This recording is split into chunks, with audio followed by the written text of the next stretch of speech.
Kakaiba po ang kaso ni Senator Trillanes at Senator De Lima sa kaso po ni Senator Bato.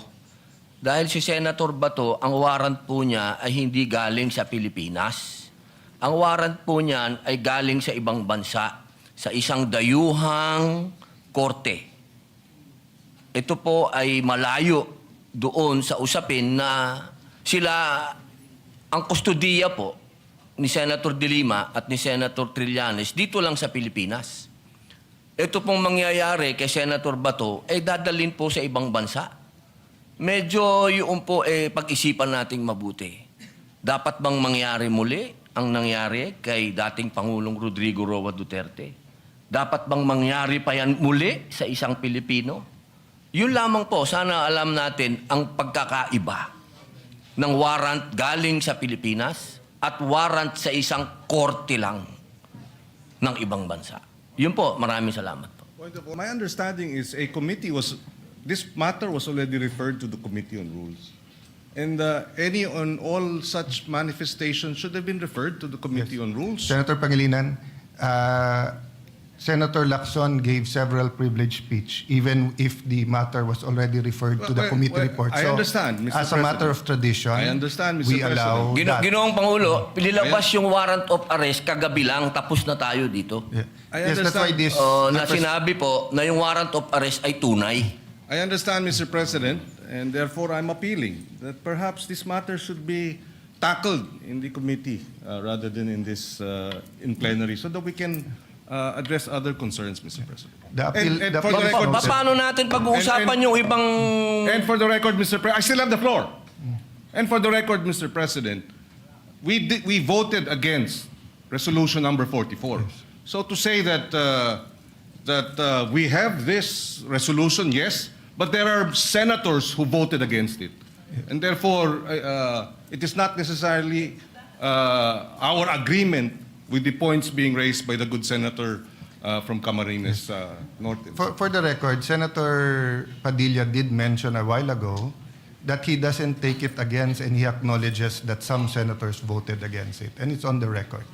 Having said that, the appeal is noted, but I just like to mention that we usually give each other leeway depending on the importance of the matter, and the threat to Senator Bato is live.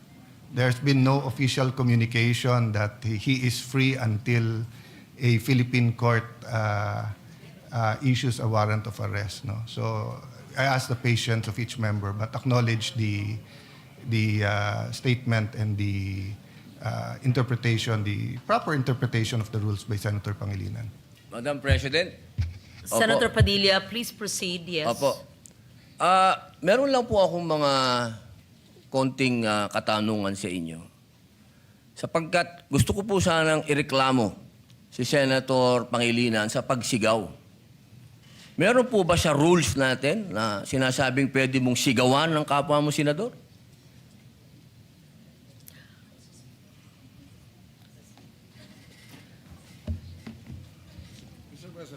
Narinig ko yung malakas na boses ni Senator Kiko Pangilinan.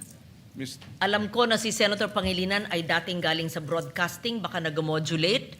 Maari po ba tayo ay mag-suspend muna para pag-usapan yung malakas na boses at wari pagsigaw ni Senator Pangilinan? Excuse me, nasa akin President, po yung floor. Senator Padilla has the floor. The chair is answering the question of Senator Padilla. Session is suspended.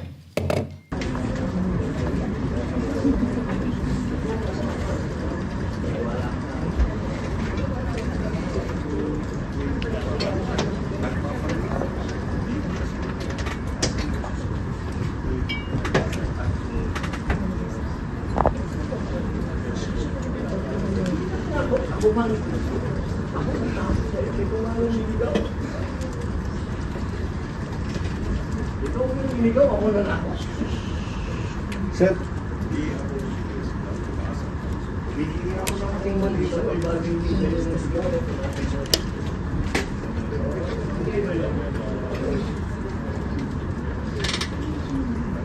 existential difficulties. Wala akong siligawan dito kahit sino po. Lahat, magalang ako sa inyo lahat. Apologize ka sa akin. Pero sorry, pero kailangan mag-apologize sa akin. Kasi personal ko natin.